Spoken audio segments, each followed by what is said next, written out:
In December, I'll be back next month with your reading as well. First of all, when I was shuffling for you guys, there is an image that came out very prominently, and it's kind of like a fire extinguisher inside the case, and it says, in case of emergency, break open. And I feel like this is playing out as an analogy for the way that you've been conducting yourself and the way that you live your life. And what I mean by that is, you are ruling you're the ruler for the ninth house, which deals with philosophy, travel, expansion, and you're a very happy-go-lucky type of a sign. You love adventure, you love to explore, you love to roam, you love your independence and your freedom. And whenever there's a new opportunity, you're always going to grab new opportunities. Okay, so that's like the ideal archetype of a Sagittarius. However, like with all other people and like with all the other signs, whenever you start to accumulate stuff, wealth, material wealth, physical things, whenever you feel like you have created a sense of roots, or even a sense of, a foundation for yourself, such as family, children, it scares you to take on new adventures. It scares you to kind of like break away from the status quo and do something else, because you have a lot of fears of the unknown. And once, and I mentioned before, it's so important for all of us to travel light. Every once in a while, every few months, take stock of what we have, what we don't need, and try to get rid of things, because I feel like many of you are in an environment where you're accumulating more stuff, you're accumulating more responsibilities, you're accumulating just things that you don't need, and all of these things you imbue them with the quality of, they're important in my life, they mean something to me, but they don't, in fact they don't. So the fears and those qualities that you ascribe to these things in your life, they're not real. And because of that, you make decisions that allow you to retain these things rather than decisions that allow you to kind of roam, to kind of expand, to kind of, allow new opportunities to come in. I'm feeling like you're looking at a situation where the work itself, there's like, I'm sensing a lot of disputes, or a lot of just communication breakdown at work, or even lack of work that you're dealing with right now. And it's very frustrating. And I'm also sensing that for some of you, you're staying in a job that's not really serving its purpose in your life. You want more out of life, but you're staying at this job for that sense of security, because, we fear the unknown, right? And you've never feared the unknown in the past, but I feel like at this stage in your life, you might be a little bit older, and you're just fearing like, oh, if I leave, I have to start at the bottom of the totem pole, and I have so much experience, and I don't want to do that. I don't want to have to put up with that. And I also feel a big part of it is also your pride. You don't want to have to start over. You don't want to have to start from the bottom, entry level, and with love and relationships too. You're comparing yourself to, your peers, the people in your same age group. And you're just like, look at where they are. And if I were to leave, I'm going to have to start from the bottom. I'm going to be behind the rest of the herd. And that's not like you. You normally don't think like this. But, this month is coming in, and usually around birthday time, things will trigger us to really stop and look at our life. Are we content? Are we really happy? Is this the best optimal outcome that you've envisioned for yourself at this age? And I feel like many of you are not at that point where you can be, completely happy and satisfied. And so what can we do differently so that we get where we need to be, so that we are proud of our contributions and that we have more opportunities to get where we want to go? And I'm sensing as well, this fear of the unknown, it's not really going to serve you well if you approach things, new opportunities, as like, oh, it's going to fail. Or if you approach new opportunities as like, oh, that's so difficult, it's so strenuous, it's too hard. Okay, so never shy away from something because you feel like it's not going to succeed. Don't shy away from it.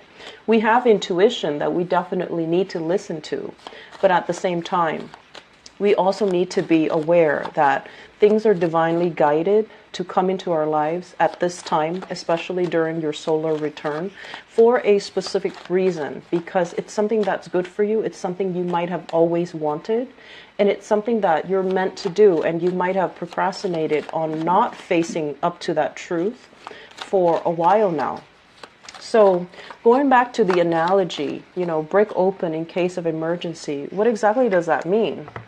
And when is enough going to be enough? When is that breaking point, that you classify as an emergency? Because a lot of the times while we're in a situation, it can always seem bearable, just like another straw on the camel's back. You've dealt with it for quite some time, and it has always piled on, and you're just like, I'm strong, I can do this. And you keep maintaining that same position. So when is that breaking point? When is that ultimate, threshold? When is that broken? And when is that emergency where you actually break yourself free and you just, move forward, okay? So let me talk about this month's reading. And I feel like some of you really need to make a move, make a change in your work sector. So let me talk about this. This is a card where we are pretty much on top of the world, when it comes to our professional life, okay? Getting a lot of positive recognition, getting a lot of work done, getting a lot of clients, or even being thrust into a position of power.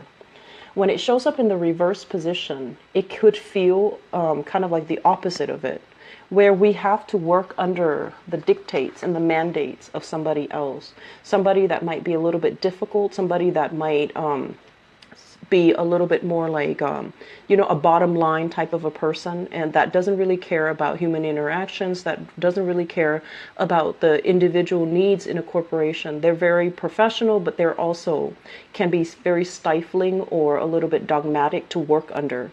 And as a freedom-loving sign, you might have somebody who's micromanaging you, and you absolutely, you don't care for it. And then I'm also feeling as well, there might be some systemic or some structural barriers to you getting promotions, to you getting, some type of recognition for the work that you're contributing to this company, this organization. And so what I'm feeling here is many of you have been stuck in this work environment, and you're just like, I need to make a change, but for whatever reason, I feel like it could be, just a practical decision that you're making from your end. This job pays well, I'm going to stick in it, or I'm going to stick through. It couldn't get any worse. And then, gradually it does. And so I would really urge you, how many times have you told yourself that I'm going to leave when things get worse, and then things do get worse, and you're just like, I'm going to ride it out for another few weeks or another few months, and then you don't really budge, you don't make a move, okay? I feel that if you've been compromising in this work environment, it's time to make a move, it's time to leave, and it's time to kind of, I want to say, see it for what it is, not what you feel that it could be.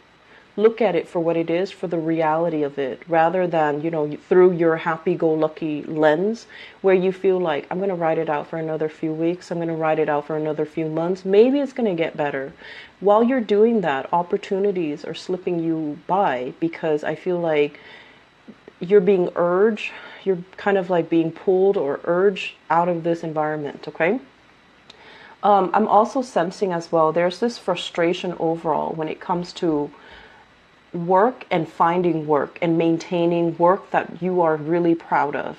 So we have here the Three of Swords, and I feel this energy, usually it comes through in a way where you have a lot of skills, a lot of work experience, and many of you have spent your life jumping around from different positions. So you might be very, very good at sales, And then you jump around, you did office management, and you were also very good at that. And then you jumped around, you did contracts. So you had like a myriad of skills and expertise under your belt. And so because you're jumping around, while your peers, while your friends are, stuck in one job, building their resume, building up their skills, and honing down on specific skills, they're able to get ahead because they're kind of locked into a very, I want to say like a linear professional development track. And despite having all of these skills, employers might see you as somebody who's a little bit of a high risk candidate. They see you as someone who's very dynamic, but they might not hire you because they're just like, well, this candidate, they have so many things under their belt. They've jumped around from job to job. I don't know if I can trust that they're going to stick around with our company. So I feel like that might be one of the obstacles, one of the barriers that you have to somehow overcome when you're looking for work. So if you're ever invited on an interview and then at the end they tell you, is there anything else that you want to ask or anything else that you want to let us know? This is the time to speak up. This is the time to say, I know that based on my resume, I'm not a traditional candidate, but I have all of the wisdom and all of the skills and all the leadership qualities and things like that you definitely should consider. So that's the time where you throw that in, where you kind of explain yourself, where you make yourself a lot more relatable, where you tie in all the disparate job, experiences that you have and how that contributes to the person that you are, full of wisdom, full of power, and someone who is a lot more flexible. Okay. So I feel a lot of frustration here for people when it comes to finance, when it comes to employment, when it comes to like feeling a little bit frustrated, and I almost want to say like you're beating yourself up because you're comparing yourself to other people who might have graduated from the same school, who might have been in the same profession as you, who might have started, at the same time you started, and you're looking at their life right now and you're just like, why am I not able to climb that ladder? Why am I not able to get ahead? Okay? So that's one area where I feel like you want to create a narrative, create a story for yourself so that you can tell others. And I feel that it's going to create a major breakthrough when it comes to job interviews, when it comes to presenting yourself in a manner where you don't have to be apologetic for all the things that you've done. You just need to own up and stand firm and talk about how those experiences strengthen you as a candidate, or how those experiences have strengthened your ability to resolve conflict, to look at the big picture, and to be very, very firm in your beliefs, or to be very, very firm in your position. Okay, so that's going to go a long way. So exude confidence. Don't be apologetic. Exude confidence when you're trying to get that job interview, when you're trying to present yourself like this. Okay. Let me talk about the relationship sector because that is coming out. Many of you are financially tied up with another person, and I feel it is a relationship partner. The relationship doesn't feel to me to be entirely, I want to say positive and right for you. I mentioned before, you have a partner that is draining your financial resources. Okay? So this is the month where you're getting some ideas, you're getting some hints, and I feel like people around you might be kind of, it's almost like you're hearing things, people are not talking to you directly, but you're singling out conversations or snippets of conversations from other people around you. It's not that you're purposely eavesdropping. These pieces of information are divinely guided to enter so that you can figure out what you need to do. I do feel here some of you are financially dependent on a relationship partner, and you've wanted to dissolve that marriage contract for quite some time. And you're not able to do it because you fear the unknown. You fear, this financial instability. If I leave this relationship, I'm going to be dealing with a lot of financial instability. I'm going to be on my own. I'm going to have to, take care of all of these obligations. How am I going to be able to do it? And then I feel like for others of you who might have broken free from this, broke away from this very toxic relationship, you're trying to find yourself. You're trying to find your footing. You're trying to figure out where you stand. The bills are piling up and you're not really sure what to do. And, you know, reach out to people around you, family members, to weather through a rough time. They're going to be understanding. But either way, I do feel that, you know, the extraction needs to happen. You know, you got to break yourself free in order for you to find your footing, in order for you to stand firm, and in order for you to start to rebuild. I feel like the Scorpios, I just did the reading for Scorpios, and both of these cards fell out for Scorpios. And what that denotes to me was they're breaking free. They're at a point where they have broken free recently. And the rebuilding process for them, you know, it might have lasted like 3 years, the past 3 years. And for you guys, many of you are starting to see this and you are going to break free. And the rebuilding process, it doesn't happen overnight, you know. It doesn't just automatically happen. Things don't drop on our lap. We need to be very firm about where we stand first. We need to be alone to really think about what's my next step? What have I done in the past that didn't work? And where do I need to realign myself? Where do I need to leapfrog to so that I can find something else that works? And I'm also sensing as well, you know, this is also a toxic business relationship partner where one party was completely dependent on the other to kind of keep things afloat, and things are just not working out. And I feel like it's on its way out. It's on its way out, moving into your past, but you need to make some major decisions here about whether or not this is worth it anymore, and are you capable of just doing things on your own, okay? There's a big element here of free will. We don't have a lot of major arcana cards, only 3 of them. But the way that they fall out, it's all about, you know, getting to know yourself with this Hermit card. Knowing about, you know, where you've been, where you need to go, and what you need to do in this moment in time. And it's all about your will, exerting your will into your environment so that you can get what you need, okay? It's not about being pushy, but it's just mainly about taking action and being very decisive about the decisions that you make, and don't waver, don't doubt yourself. And then we also have this as well, breaking free from bondage and allowing yourself to kind of own your life again, re-own your life, or, you know, reinvent your life. And so the other cards scattered throughout deals with a lot of like inner conflict, inner tension. And it also deals with situations where, how did things get like this? How did I allow myself to, you know, ignore things? How could I sweep things under the rug for so long? How did I'm sensing like, you know, let myself go.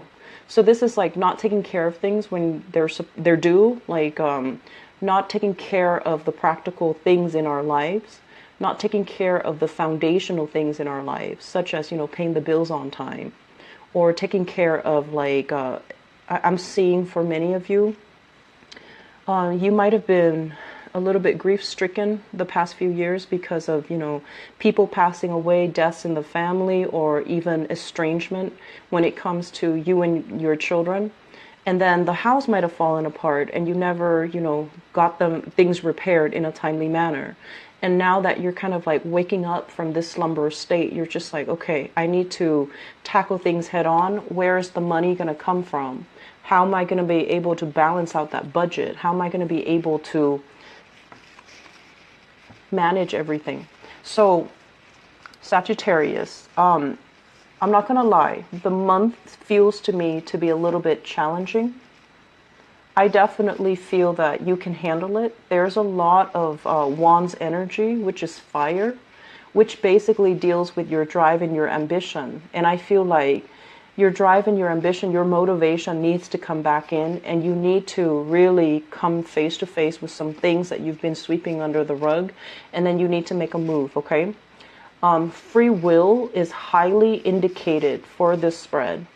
So if you channel your free will, if you figure out how can I extract myself, it's going to make all the other steps a lot easier. And then I'm also sensing as well, we have you kind of flirting with the idea of self-employment, creating a home-based business, building something from the ground up, or you have already done this and you're waiting for things to come to fruition. And while it's coming to fruition, rather than, injecting it with positivity and just confidence, I feel like you're doubting yourself. Am I good enough? Am I capable? Am I going to be able to do it? Am I going to get clients? Am I going to be able to thrive? Do I need to hire people to market for me? Can I handle this on my own, or do I need to take on an apprentice? So there's a lot of questions, and I feel like it's stemming from that self-doubt. Am I good enough for it? Am I good enough to be able to see it come to fruition? Am I doing the right things? And so you have a lot of skills, Sagittarius. You have a lot of skills. This is not the month where you can doubt yourself, okay? And I honestly feel that all of these things do come in around the solar return so that we can straighten them out, so that we can have a good birthday time, so that we can reorient ourselves. It's also the end of this year. And for many, many, many signs, this year is very, very fast. It's a number 1 year. So life accelerates and you're kind of catching your breath, trying to keep up with the changes, trying to keep up with the pace of it. And I feel like this is the year that might have caught you kind of like by surprise, because things are moving and happening so fast. And it's like you're still trying to find your bearing, and you're still like, I'm not ready yet. I need another few weeks. I need another few months. And so, life will slip you by while you're napping, while you're dozing off, while you're sweeping things under the rug, while you're dealing with grief too. Unfortunately, it's going to slip by. And so the major theme here is exert that free will. Exert that free will. Try to reorient yourself. Try to get yourself back on track. Okay? There's one last message that is coming here. And let me talk about these two cards. This is a card about disputes. Okay? Dealing with people that refuses to conform to other people's opinions of them. Okay? So this is a very rebellious type of energy. And I do feel that for some of you, if you have children are going to be a handful. They have always been a handful because, by the nature of your parenting style, I feel like it's not like I'm saying this is your fault, but by the nature of your parenting style, you've raised children that are very independent. You value the fact that, you always emphasize that they need to take care of themselves, that they need to think for themselves. And as a result of it, they're very independent. And that's a great thing. That's something you should be proud of. You like that they can take care of themselves. You like that they're successful. You like that they can, make their mark in the world. But when this sense of independence is kind of directed your way, where they don't listen to what you have to say, where they don't feel like where they feel like they're just naturally rebellious against what you have to say, or your intrusion into their lives, it can feel a little bit painful. And so my advice here is we can't control what other people do. We can't control what other people believe.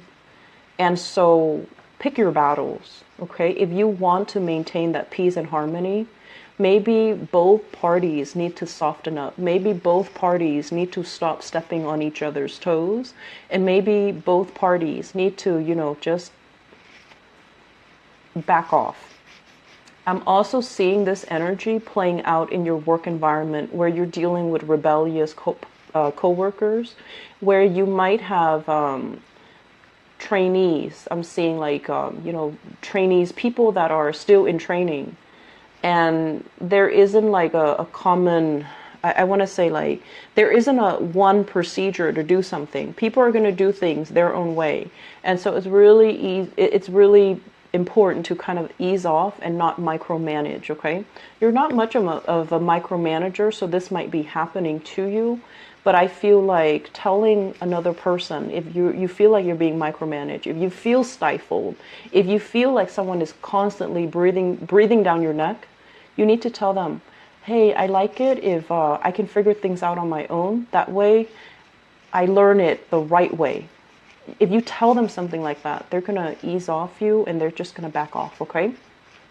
And then with this card, the Nine of Wands, this is continuing to fight in a situation, confronting a situation, getting a break from the conflict, but then having to resume the conflict. And this guy, he's very battle weary. He's hurt. He doesn't want to do it anymore. And there's this sense of him like he's functioning on adrenaline and he's still a little bit scared, okay? When it shows up in the reverse position, it's like, don't beat a dead horse. Whatever's not working, don't do it anymore. Find something else. Remove yourself, extract yourself, and, move on to something more, okay? So I'm going to leave you with that, Sagittarius. I hope that it is helpful for you, for those of you who are dealing with this. And in particular, I do hope that it resonates. And I hope that it actually doesn't resonate with all of you, because this is a very conflict-driven type of a spread, and I don't like to see this. I do see some people dealing with grief, with loss, possibly the passing away of people that they care about. And I'm also seeing as well, if you've had people passing away, there might be disputes and things like that over property, over inheritance, over things that are left behind by the person that passed on. So I hope the reading for next month is going to be a lot more optimistic, okay? But you're strong enough and you can get through this, okay? So take care of yourself, Sagittarius. I'll be back for your love reading.